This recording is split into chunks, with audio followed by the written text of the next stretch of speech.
کفر کا تھوڑا سا وقت دنیا میں وہ کافر کے لیے ابدی عذاب کا ہے، اور مسلمان کے لیے دنیا کا تھوڑا سا وقت یہ مومن کے لیے ابدی نعمتوں کا ہے۔ میں نے عرض کیا کہ جو شخص دنیا کے اسباب اور ضروریات زندگی کے پورا ہونے کے وسائل کو نعمت سمجھے، حضرت علی فرماتے ہیں کہ اس کے عذاب کا وقت قریب آ گیا اور اس کی عقل جاتی رہی، کیونکہ سب سے بڑی مصیبت وہ کفر ہے۔ دنیا میں اللہ تعالی کے استغنا کا مظہر کفر ہے۔ تم بکھر جاؤ دنیا میں دو یہاں اللہ بیٹھے، کے ایک وہاں استغنا بیٹھا، کا ایک وہاں مظہر بیٹھا، ایک یہاں کفر بیٹھا، ہے، وہ اسی دعوت دے رہا، اس سے اور ملاقات کر آخرت رہا، میں اس کے ٹرینوں میں استغنا تمہیں کا ملیں گے، مظہر جہنم ہے۔ اپنے برادران اور وطن دنیا ملیں گے، میں ان کا اکرام کرو، اللہ انہیں کے قریب فضل کرو، کا ان سے غلط فہمی سب کو سے دور بڑا کرو، مظہر انہیں بتاؤ ایمان ہے، اسلام امن کا مذہب ہے، اور آخرت میں دسترخوان کو وسیع اللہ کرو۔ کے تم فضل ایسے کا بخیل بن سب کر سے نہ بڑا نکلو مظہر جماعت میں جنت ہے۔ کہ اپنی جماعت آخرت کا میں کھانا، اپنی اللہ جماعت کے کی چائے، فضل کا اپنی جو جماعت مظہر ہے وہ جنت ہے، اس کے یہ استغنا کا بخیلوں کی مظہر جماعت ہے، جہنم ہے۔ یہ صحابہ دنیا کی میں جماعت نہیں ہے۔ اللہ کی استغنا کا مظہر کفر ہے، اور آخرت میں اس کے استغنا کا مظہر جہنم ہے۔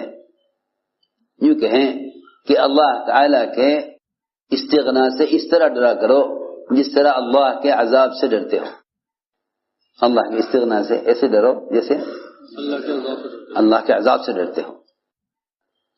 اللہ کے استغنا سے ایسے ڈرا کرو جیسے اللہ کے عذاب سے ڈرنا چاہیے، اس لیے کہ اس کی ذات بہت مستغنی ہے۔ میں نے عرض کیا کہ اگر کسی کافر کے کفر کو دیکھیں تو اس سے اللہ تعالی کے استغنا کا دھیان آئے گا کہ اللہ کی ذات کتنی مستغنی ہے، اللہ کی ذات کتنی مستغنی ہے کہ اس نے ایک انسان کو کفر پر رکھ کر یہ بتلایا ہے ایمان والوں کو کہ مجھے کسی کی وحدانیت اور کسی کی عبادت کی اور کسی سے اپنی بڑائی کے بیان کرانے کی ضرورت نہیں ہے۔ یہ میں عرض کرنا چاہتا ہوں کہ دنیا میں کفر وہ اللہ کے استغنا کا مظہر ہے۔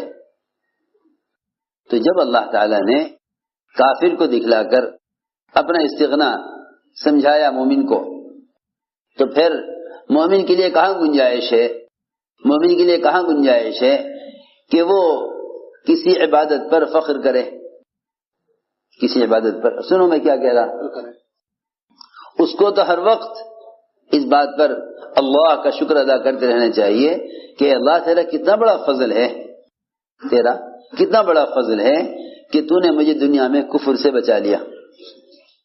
کیوں میں عرض کرتا ہوں، جب آپ کسی ہسپتال میں جا کر بیماروں کو دیکھیں تو ہڈی کے بیماروں کو دیکھیں گے تو آپ کو اپنی ہڈیوں پر اللہ کا شکر اور اس نعمت پر اللہ تعالیٰ کے احسان کا خیال آئے گا۔ جب آپ دماغ کی بیماروں کو دیکھیں گے تو اپنے دماغ کا خیال آئے گا، جب آپ اندھوں کو دیکھیں گے تو اپنی آنکھوں کا خیال آئے گا۔ اللہ اکبر۔ جو بدن مٹی ہونا ہے اور ختم ہونا ہے، جب اس بدن کی بیماریوں کو دوسروں میں دیکھ کر اپنے اعضاء کی سلامتی کو اللہ کا احسان سمجھتے ہو، تو جو کافر ہمیشہ جہنم میں رہے گا اس کافر کو دیکھ کر اپنے ایمان کی نعمت کا خیال کیوں نہیں آتا؟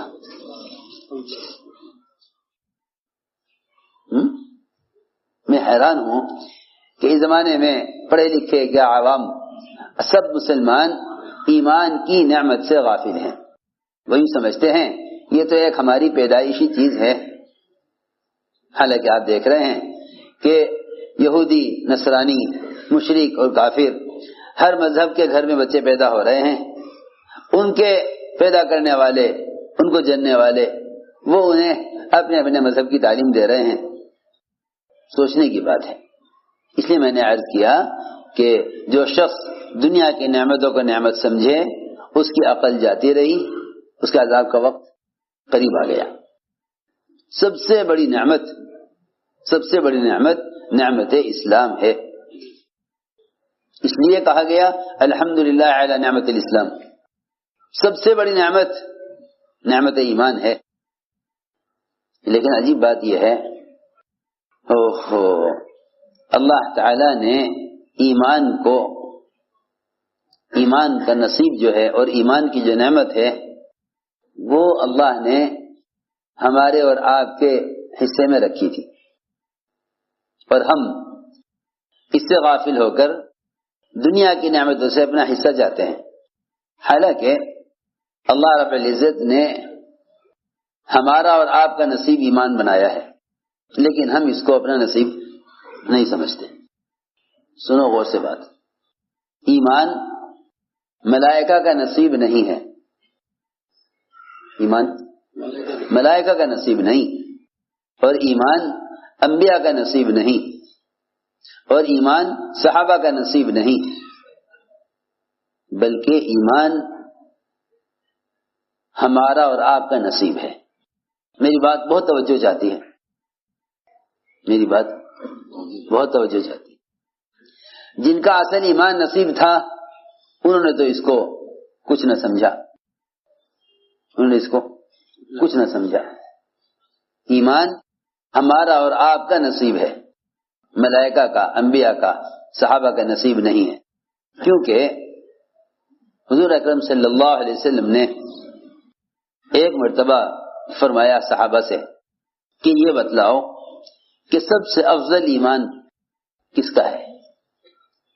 سب سے پوری حدیث سنو گے تو بات سمجھ میں آ جائے گی۔ آپ ہمارے صحابہ سے یہ بتاؤ سب سے افضل ایمان کس کا ہے؟ صحابہ نے عرض کیا کہ جی سب سے افضل ایمان تو فرشتوں کا ہی ہو سکتا ہے،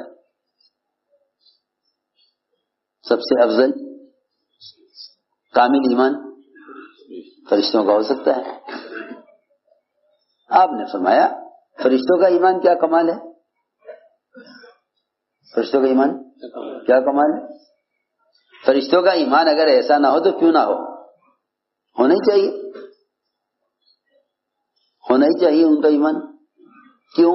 اس لیے کہ جتنا غیبی نظام ہے اللہ رب العزت نے سارے غیبی نظام پر فرشتوں کو لگایا ہوا ہے۔ عرش کو فرشتے تھامے ہوئے، جہنم کی باغوں کو فرشتے تھامے ہوئے، انسانوں کی روح قبض کرنے پر فرشتے متعین، بادلوں کو فرشتے ہکا رہے، سارا نظام سورج کے نکالنے اور غروب کرنے اور اس کو چلانے پر فرشتے مامور، فرشتے سارا نظام جتنا بھی چل رہا ہے، یہاں تک کہ اگر ایک قطرہ آسمان سے بارش کا چلتا ہے تو اس بارش کے ایک قطرے کے ساتھ ایک فرشتہ ہوتا ہے، اور اس قطرے سے جو دانہ اگے گا اس دانے کے ساتھ وہ فرشتہ لگا رہتا ہے۔ جب وہ دانہ جا کر چکی میں پستا ہے تو یہ فرشتہ وہاں بھی اس دانے کے ساتھ رہتا ہے، پھر جب یہ دانہ پس کر آٹے کی شکل میں آ جاتا ہے تب بھی یہ فرشتہ اس دانے پر مسلط رہتا ہے جب تک اس دانے کو اس شخص کے پیٹ میں داخل نہ کر دے جس کے لیے اللہ نے اس دانے کو مقدر کیا ہے۔ اتنا میں نے عرض کیا کہ سارے نظام غیبی میں فرشتے پھیلے ہوئے ہیں، سارے نظام غیبی میں فرشتے پھیلے ہوئے ہیں۔ تو آپ نے فرمایا کہ فرشتوں کا ایمان کیا کمال ہے، فرشتوں کا ایمان کیا کمال ہے، ان کا ایمان تو ایسا ایمان تو کیوں نہ ہوتا جب وہ سارے غیبی نظام کو اپنی آنکھوں سے دیکھ رہے۔ دوسری بات یہ ہے کہ فرشتوں کا ایمان کیا کمال ہے، جب ان کے اجسام میں مادی تقاضے ہی نہیں ہیں، تو ان کے اجسام میں مادی تقاضے نہیں ہیں، ان کے لیے اوامر ہی اوامر ہیں، نواہی ان کے لیے نہیں ہیں۔ کیوں نواہی؟ اس لیے نہیں ان کے لیے کہ ان کے بدن میں بشری اور انسانی تقاضے ہی نہیں ہیں، ان کے بدن میں بشری تقاضے نہیں ہیں، ان کے اندر بشری تقاضے نہیں ہیں، سارے اوامر تو انسانوں کے لیے ہیں، سارے نواہی انسانوں کے لیے ہیں۔ نیند کا تقاضا رکھا اللہ نے، نماز فرض کر دی، مال کا تقاضا رکھا، زکوٰۃ فرض کر دی، شہوت کا تقاضا رکھا، زنا حرام کر دیا، بھوک کا پیاس کا تقاضا رکھا، روزہ فرض کر دیا۔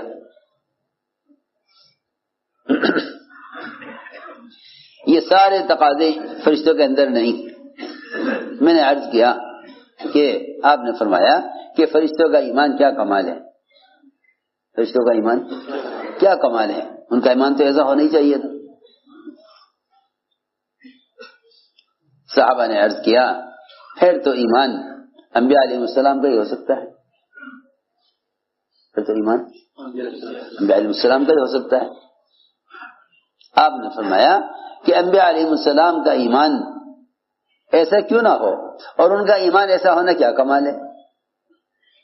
وحی ان پر آ رہی ہے، فرشتے ان سے مل رہے ہیں، سارا غیبی نظام کی سیر اللہ تعالی انبیاء کو کرا رہے ہیں، سارے غیبی نظام کی سیر اللہ کرا رہے ہیں۔ حضور اکرم صلی اللہ علیہ وسلم کے سامنے آپ اچانک پیچھے ہٹے، اچانک آگے بڑھے۔ صحابہ نے عرض کیا کہ آپ کس طرف لپک رہے تھے اور کس سے آپ ایک دم اچھل کر پیچھے ہٹے؟ فرمایا کہ جنت میرے سامنے لائی گئی، میں بڑھا اس کی نعمتوں کی طرف، اور اچانک جہنم لائی گئی میرے سامنے تو میں اس کی آگ سے اور اس کی عذاب سے بچ کر پیچھے ہٹا۔ تو میں نے عرض کیا کہ آپ نے فرمایا کہ سارا غیبی نظام انبیاء علیہ السلام کے لیے کھلا ہوا ہے، تو انبیاء کا ایمان کیا کمال ہے، ایسا ہونا ہی چاہیے، ایسا تو ان کا ایمان ہونا ہی چاہیے۔ صحابہ نے عرض کیا کہ جی پھر تو آخری بات یہ ہے کہ پھر ہم صحابہ کا ہی ایمان اصل ایمان ہے، ہم صحابہ کا ایمان اصل ایمان ہے۔ آپ نے کیوں، تمہارا ایمان کیا کمال ہے، تمہارا ایمان کیا کمال ہے، تمہارا ایمان تو ایسا ہونا ہی چاہیے تھا۔ سوچو تو صحیح، بات چلتے چلتے چلتے کہاں پہنچی۔ اللہ اکبر۔ آپ نے فرمایا تمہارا ایمان کیا کمال ہے، میں تمہارے درمیان میں ہوں، غیبی نصرت مدد تم دیکھ رہے ہو، معجزات تم دیکھ رہے ہو، فرشتوں کا نزول غزوات میں تم دیکھ رہے ہو، تمہارا ایمان کیا کمال ہے، تمہارا ایمان کیا کمال ہے۔ صحابہ نے عرض کیا رسول اللہ پھر وہ کون لوگ ہیں جن کا ایمان ان کا نصیب ہے اور ایمان ان کا افضل ایمان ہے؟ آپ نے فرمایا سب سے افضل ایمان ان لوگوں کا ہے جو تمہارے بعد آئیں گے دنیا میں، جو بعد میں آئیں گے۔ فرمایا کہ سب سے افضل ایمان ان لوگوں کا ہے جو میرے دنیا سے جانے کے بعد آئیں گے اور قرآن اور حدیث کو پڑھ کر مجھے بغیر دیکھے مجھ پر ایمان لائیں گے، مجھے بغیر دیکھے مجھ پر ایمان لائیں گے۔ سب سے افضل ایمان ان کا ہوگا۔ اسی لیے حضور اکرم صلی اللہ علیہ وسلم نے تمنا ظاہر کی صحابہ کے سامنے۔ آپ نے فرمایا کاش میں اپنے بھائیوں کو دیکھ لیتا۔ ظاہر بات ہے، ہر آدمی جانتا ہے کہ بھائی کا رشتہ، بھائی کا تعلق، بھائی کا حق دوستوں سے، متعلقین سے، ساتھیوں سے کہیں زیادہ ہوتا ہے۔ صحابہ نے جب یہ سنا کہ آپ ہمارے ہوتے ہوئے یہ فرما رہے ہیں کاش میں اپنے بھائیوں کو دیکھ لیتا، تو صحابہ نے اس بات کو سے ڈر کر سوال کیا اولسنا اخوانک،